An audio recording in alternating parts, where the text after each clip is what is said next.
জীবনকে আপনি যেমনটা ভাববেন জীবন আপনার সাথে তেমন আচরণই করবে। মন খারাপ কাউকে বুঝতে দিতে হয় না, এমনকি নিজেকেও না। পাত্তা না পেলে মন আপনা আপনি ভালো হয়ে যায়। খুব আনন্দের সময়গুলো শেষ হয়ে গেলে কষ্ট পাবেন না, মেনে নিতে চেষ্টা করুন। কারণ আনন্দের শুরুটা ছিল, তাই শেষ হয়েছে। খেয়াল রাখবেন, একটা দুইটা মন খারাপ যেন আপনার পুরো দিনটাকেই নষ্ট করে না দিতে পারে। পাওয়া আর না পাওয়ার মাঝের দূরত্বটাই আমাদের কষ্ট দেয়। শুধুমাত্র অপেক্ষা আমাদের যতটা কষ্ট দেয়, জীবনের প্রাপ্তি আর অপ্রাপ্তি মিলেও আমাদের ততটা কষ্ট দিতে পারে না। কষ্ট শুধুমাত্র অপেক্ষাতেই বাসা বাঁধতে পারে। জীবনকে সুন্দর করতে আপনাকে তেমন কিছুই করতে হবে না, শুধু মনের ভাবনাগুলোকে পরিবর্তন করতে হবে। পরিস্থিতি আমাদের নিয়ন্ত্রণে কখনোই থাকে না, কিন্তু আমাদের চিন্তা ভাবনা আমাদের নিয়ন্ত্রণে থাকে। সম্পর্কের কাছে কোনো সমস্যাকে বড় হতে দেবেন না, কারণ সম্পর্ক সবকিছুর থেকে দামি কিছু। কখনো কখনো প্রতিবাদ করেও সম্পর্কের যত্ন নেওয়া যায়। নিজেকে কখনো অন্যের কাছে বিক্রি করে দিতে নেই। কাউকে হারিয়ে ফেলার ভয় মুছে ফেলুন জীবন থেকে। এমন কিছু করুন যেন মানুষ ভয় পায় আপনাকে হারিয়ে ফেলবে বলে। মানুষের মতো মানুষের ইচ্ছেগুলোরও মৃত্যু হয়। কিছু জোর করে থামিয়ে দিয়ে নিজের ইচ্ছেগুলোর ছটফট করা মৃত্যু দেখাটা সত্যিই খুব ভয়ানক। স্বপ্ন দেখুন, স্বপ্নের পেছনে ছুটুন, কিছু পাওয়ার জন্য নয়, শুধু ভালো থাকার জন্য।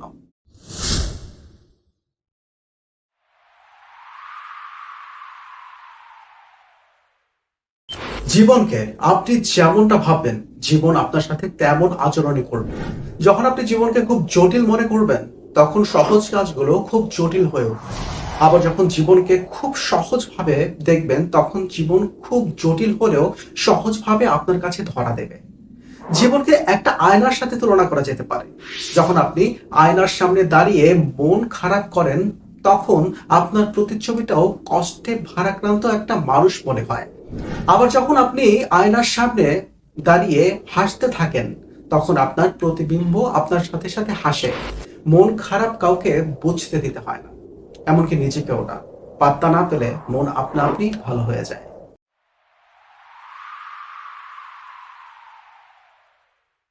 পৃথিবীতে যে জিনিসগুলোর শুরু আছে, তার শেষও আছে। এটি ইউনিভার্সাল ট্রুথ বা চিরন্তন সত্য, যেটা আমরা বলি। খুব আনন্দের সময়গুলো শেষ হয়ে গেলে কষ্ট পাবেন না, মেনে নিতে চেষ্টা করুন। কারণ আনন্দের শুরুটা ছিল, তাই শেষ হয়েছে। আবার খুব কষ্টের সময়গুলোতেও ভেঙে পড়বেন না, কারণ কষ্টের শুরুটা হয়েছিল, তাই শেষ হবেই। মন এমন একটা ব্যাপার যেটা আপনার সবকিছুর উপর প্রভাব ফেলে। খেয়াল রাখবেন, একটা দুইটা মন খারাপ যেন আপনার পুরো দিনটাকেই নষ্ট করে না দিতে পারে। আনন্দের অংশগুলো দিয়ে কষ্টের অংশে প্রলেপ দিয়ে দিন, যেন আনন্দের কাছে কষ্টকে খুব সামান্য মনে হয়।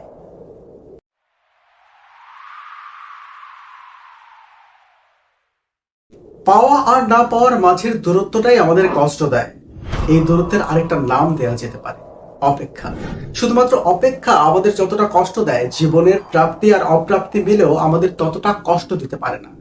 যখন আপনার মনে কোনো চাওয়া থাকবে না, তখন আপনার মনে কষ্টও থাকবে না। আবার যখন আপনি নিশ্চিত হয়ে যাবেন সেটা আপনি পাচ্ছেন না, তখন মনে জমে থাকা কষ্টগুলো এক এক করে বিদায় নেওয়া শুরু করবে। কারণ কষ্ট শুধুমাত্র অপেক্ষাতেই বাসা বাঁধতে পারে। অপেক্ষা খুব কঠিন, কারণ অপেক্ষার সাথে সাথে কিছু অভিমান আর কিছু কষ্টের সৃষ্টি হয়। অভিমান আর কষ্ট আমাদের ভালো থাকতে দেয় না।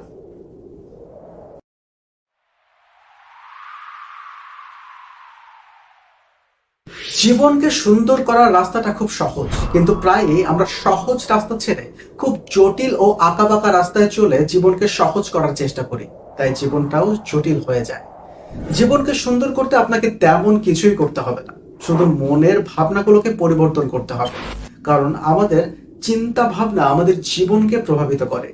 যখন আপনি নেগেটিভ কিছু ভাববেন, তখন আপনার শরীর থেকে শুরু করে পরিবেশ পরিস্থিতি সবকিছুই আপনার বিপক্ষে চলে যাবে।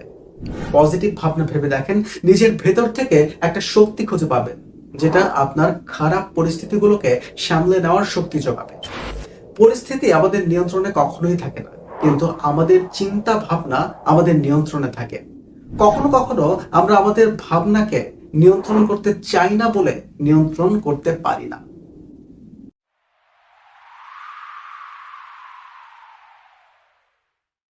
মানুষ কখনোই নিখুঁত হয় না। দোষ, ত্রুটি, ভুল সবার মধ্যে থাকবেই।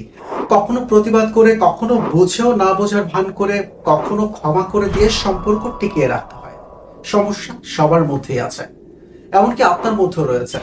মাঝে মধ্যে আপনি যেমন অন্যকে মানিয়ে চলার চেষ্টা করেন, ঠিক তেমনি অন্য কেউ কোনো না কোনো কারণে বা কোনোভাবে আপনাকেও মানিয়ে চলার চেষ্টা করে। সম্পর্কের কাছে কোনো সমস্যাকেই বড় হতে দেবেন না, কারণ সম্পর্ক সবকিছুর থেকে দামি কিছু। সম্পর্কের যত্ন নিতে হয়, যত্ন নেওয়াটা আবার পরিস্থিতির উপর নির্ভর করে। সবসময় যে অন্যকে বেশি প্রাধান্য দিয়ে সম্পর্কের যত্ন নিতে হয়, ব্যাপারটা তেমন নাও হতে পারে। কখনো কখনো প্রতিবাদ করেও সম্পর্কের যত্ন নেওয়া যায়।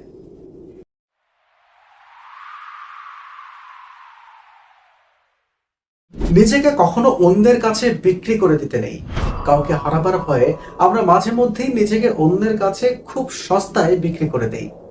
স্বাধীনতাকে হারিয়ে ফেলার মতো কষ্ট বোধহয় আর কোনো কিছুতেই নেই। এটা এমন এক কষ্ট যেটা ভেতর থেকে আপনাকে নিঃশেষ করে দিতে পারে।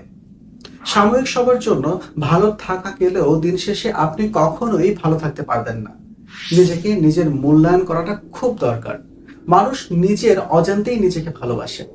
নিজেকে ভালোবাসার অনুভূতিটা আমরা বুঝতে পারি না বলেই অন্যের ভালোবাসা পাবার আকাঙ্ক্ষায় অধীর আগ্রহে বসে থাকি। সত্যি বলছি, ভালো এভাবে থাকা যায় না। কাউকে হারিয়ে ফেলার ভয় মুছে ফেলুন জীবন থেকে।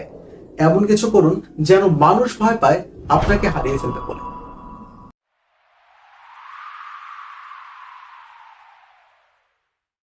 মানুষের মতো মানুষের ইচ্ছেগুলোরও মৃত্যু হয়।